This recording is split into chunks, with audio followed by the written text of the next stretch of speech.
Yeah, so I started my freshman year because I played sports in high school. And I grew up in an area where, I mean, boxing clubs, they weren't a thing. No, they weren't a thing for me either. Yeah, I'd never, yeah. growing up, well, but you got to understand, I was in high school in the 80s, right? We didn't even have soccer then. That wasn't a sport either. Oh, gosh. Okay. You know what I'm saying? I mean, you had the traditional sports. You literally had, there was, football. Mm-hmm. Basketball? Baseball? Football, basketball, baseball, wrestling. Okay. That's it for guys. Female students also had volleyball. Mm-hmm. Basketball? Track. And basketball. Yeah, basketball, track. Yeah. Yeah, volleyball, basketball, track. And softball then in the summer. And those were the entire extent. Now, I was a small school. All right. Yeah, and it was, it's kind of a rural area too, and in the middle of Iowa. And I don't want to say Iowa is like a boxing club desert compared to the rest of the nation, but I mean, in reality, even compared to the coasts, I mean, you can't walk 5 feet without walking into another boxing gym. Yeah. So it just wasn't an option in high school. And so I think coming to Iowa State, especially coming from a small school, sometimes it's really difficult. There's like a culture shock there where you're trying to developing autonomy, independence, trying to figure out who you are as a person.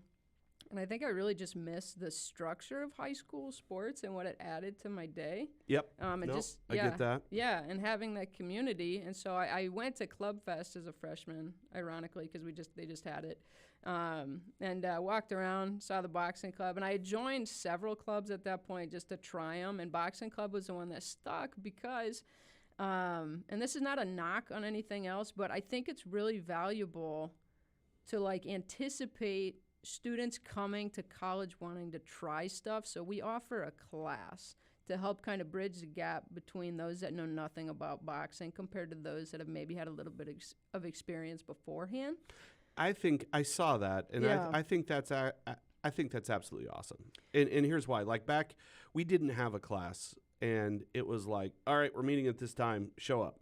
Yeah. And what we had this constant tune in, tune out factor. Yeah. People would come and they'd be like, oh yeah, I want to be in the boxing club, and they'd show up, and you got to understand, and this is something that we'll probably get into a little bit.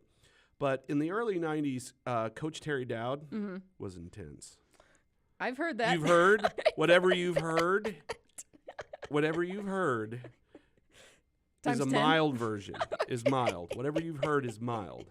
Okay? Terry was intense. Okay. I mean, you'd have guys show up, and the advantage I had is, I was training to be a Marine officer, so I was running a lot. And that was a big help because you get guys that show up, oh, yeah, I want to box, and they'd be working out, and they'd be like in the corner puking, they're like, oh, and you'd be running in the, and literally he'd run practices like some old school Rocky movie. Oh, but, yeah. Where it's like you've got no resources, so, exactly. it's like, he'd throw tennis balls at you, and you'd run like State Gym before it was remodeled.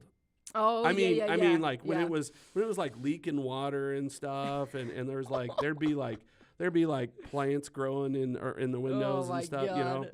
And he'd be like, all right, run up the stairs, go around that track. Is that track still there?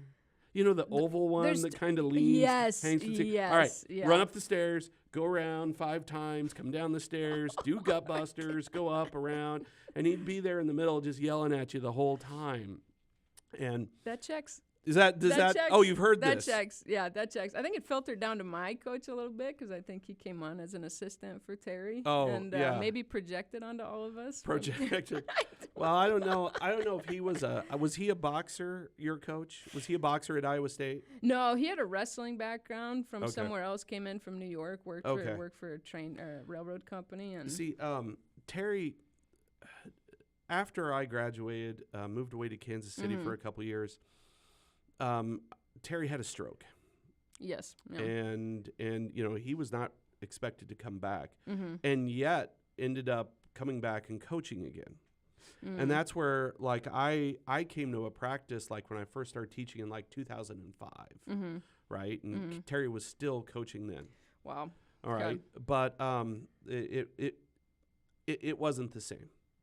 I mean, you just can't be. Yeah. He did not have that level of intensity, but Sure. just it was shocking that he was still going. You know? Yeah. Anyway, he didn't have that level of intensity that he used to have.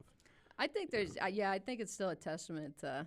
I think once you get boxing in the blood, it's just hard to, it's always there. Mm-hmm. It's difficult to walk away and just kind of forget about it. Well, I think that's probably why when I came back here as a faculty member, I just didn't participate in it because I was like, I'm either going to go all into it or not at all. And now, and now I'm at a different point in my life. Absolutely. I have kids. I'm coaching little kids soccer and little kids basketball, and and I got my own student org that I'm advising, and I'm like, I can't do it halfway. and to be honest, I probably am not technically good enough to coach it.